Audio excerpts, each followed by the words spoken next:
কেন্দ্রীয় ডিক্লেয়ার হয়নি। হ্যাঁ, কেন্দ্রীয় তো ডিক্লেয়ার হতে দাও, তারপরে লড়াই হবে। সেই ডায়লগটা বলবো, খাবি কিনা বেটা, ঝাঁঝে মরে যাবি। ঝাঁঝে মরে যাচ্ছ তোমরা। ভালো কামাচ্ছ, খাচ্ছ, থাকো, কেন চুল করছো? আমরা চুল করলে কিন্তু ঘাসও করতে দেবো না। যাই মরম লাগাও, কোনো মরম হয়নি, বিজেপির চুলকনি শুকোবে না।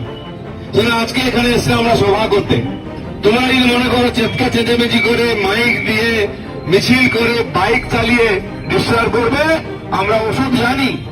আর দিলীপ ঘোষকে কমপক্ষে শিখিও না। তোমাদের অনেক কুকুরকে মুগুর দিয়ে সিধা করেছে। কোন কুকুরে কোন মুগুর দিলীপ ঘোষ ভালো জানে, আমাকে শেখাতে এসো না।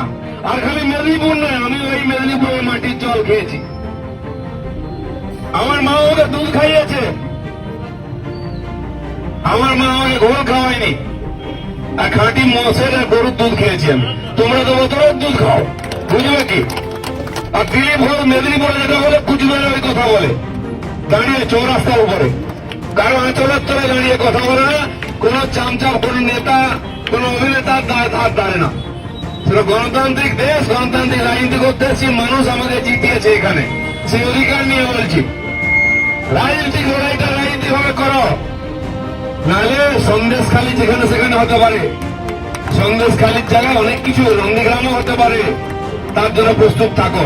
দ্বিতীয়বার যদি এটা হয়, আমি বলে দিচ্ছি, কোন বাইক র্যালি একটা বাইক পার করতে দেবো না। আর দিলীপ ঘোষ ফিটো মাছ নিয়ে আসবে আগে, এইটুকু বলতে এসছি, বাকি তো পরে বলবো। আর এখানে যেন এসপি এসছে, কোন ব্যাটার বেড়াচ্ছে এসপি, সে আমাদেরকে আইন শেখায়। এখানে চলবে না, মিছিল চলবে না, পারমিশন দেবে না। তোর বাপের রাজত্ব নেই না। এই যে এনডি সোশ্যাল মাইক নিয়ে, বাইক নিয়ে যাচ্ছে, গেট কাটা পকেট মারগুলো দেখতে পাচ্ছ না, নেওয়া হয়েছে। আইন দিলীপ ঘোষকে শেখাও।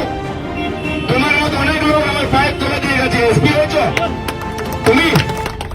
এর নামে নিয়ে রেপকে হয়ে কি রেপ করবে? এ তো নপুংসক, রেপও করতে পারো না। দিল্লির অঞ্চলের তলায় ভাইপোর পায়ের তলা দিয়ে এসপি হয়েছ, তোমাকে দুদিনের কাপড় খুলে তোমার এখানে দাঁড় করিয়ে দিলীপ ঘোষের কিছু বাঁকা করতে পারবে না।